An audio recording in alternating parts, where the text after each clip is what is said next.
ঈদের টানা ছুটিতে বাস, ট্রেন, লঞ্চে ঘরমুখো মানুষের ভিড়। প্রিয়জনের সঙ্গে ঈদ আনন্দ ভাগাভাগি করে নিতে ঢাকা ছাড়ছে ঘরমুখী মানুষ।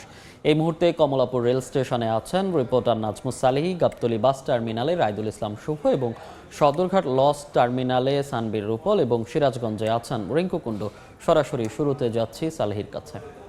দাঁড়িয়ে আছি কমলাপুর স্টেশনের জয়ন্তিকা এক্সপ্রেস ট্রেনের একটি শোভন চেয়ার কোচের মধ্যে।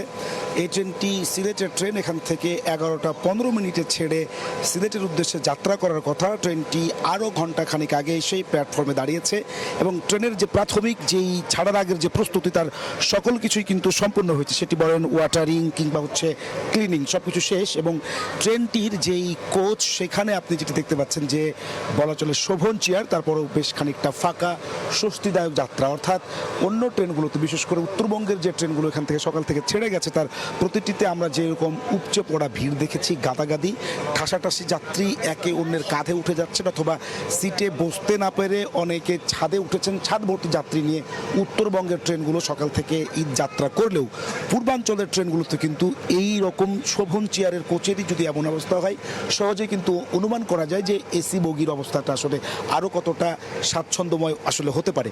সকাল থেকে কমলাপুর রেল স্টেশন থেকে যতগুলো ট্রেন ছেড়ে গেছে তার সবকটি নির্ধারিত সময়ে শিডিউল মেনে যথাসময়ে ছেড়ে গেছে। সুতরাং উত্তরবঙ্গের যাত্রীরা ট্রেনের মধ্যে উপচে পড়া ভিড়, গাদাগাদি এবং ঠাসাঠাসি করে ভ্রমণ করলেও ট্রেন যেহেতু সময় মতো সঠিক সময়ে ছেড়েছে, সেক্ষেত্রে তাদের ভোগান্তি কিন্তু কিছুটা কম হয়েছে এবং তারা বেশ স্বস্তির কথা জানাচ্ছেন। বিশেষ করে চট্টগ্রাম, সিলেট বা কিশোরগঞ্জ, ময়মনসিংহ এই অঞ্চলের যে ট্রেনগুলো রয়েছে পূর্বাঞ্চলে, তার মধ্যে উল্লেখযোগ্য সিলেট এবং চট্টগ্রাম, সেই রুটের ট্রেনের যাত্রীদের ঈদ যাত্রা কিন্তু অনেকটাই স্বস্তিদায়ক। কারণ প্রতিটি কোচ এই রকম বেশ ফাঁকা এবং ঈদের ট্রেন বলতে ট্রেনগুলো যেমন উপচে পড়া ভিড় থাকে, গাদাগাদি থাকে, ঠাসাঠাসি থাকে, যাত্রীরা উঠতে পারেন না এবং সেই ধরনের ভিড় অথবা ওই ধরনের ভোগান্তি কিন্তু খুব বেশি পূর্বাঞ্চলের ট্রেনগুলোতে নেই।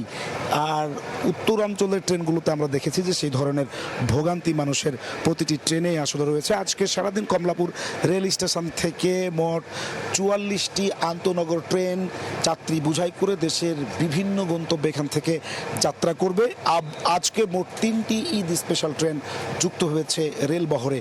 সারাদিন বিকেল থেকে এই যাত্রী চাপ আরও বেশি বাড়বে এবং সন্ধ্যার দিকের ট্রেনগুলোতে শিডিউলের এদিক সেদিক হেরফের হতে পারে অথবা গার্মেন্টস ছুটি হলে বিপুল সংখ্যক যাত্রী চাপ আসলে ট্রেনগুলোতে আরও উপচে পড়া ভিড় বাড়বে এমন শঙ্কা রয়েছে রেলের এবং সেই জন্য তাদের প্রস্তুতিটাও তারা সেভাবে রেখেছেন বলে আমাদেরকে জানিয়েছেন। এই ছিল আমার কাছে রেলপথের ঈদ যাত্রার সর্বশেষ খবর।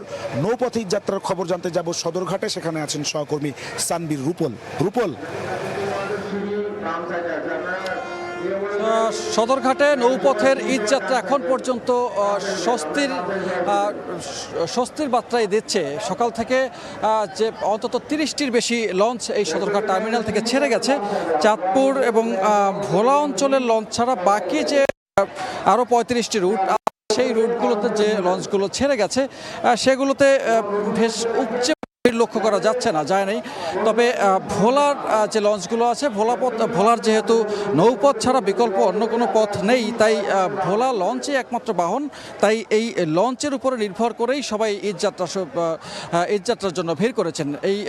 এবং ভোলায় অন্য রুটের চেয়ে লঞ্চ অনেক বেশি এবং কিছুক্ষণ পরপরই ছেড়ে যাচ্ছে লঞ্চ, যার ফলে প্রত্যেকটি লঞ্চেই বেশ ঠাসা এবং ভিড় লক্ষ্য করা গেছে। তবে তারপরেও অন্যবারের চেয়ে এবার যাত্রী এখনও পর্যন্ত কম বলে জানাচ্ছেন লঞ্চ মালিকরা এবং তারা আশা প্রকাশ করছেন যে আজকে দুপুর নাগাদ এই ভিড়টি আরও কয়েক গুণ বাড়বে। রেলপথ এবং নৌপথে ঈদ যাত্রার খবর জানাচ্ছিলেন সহকর্মীরা।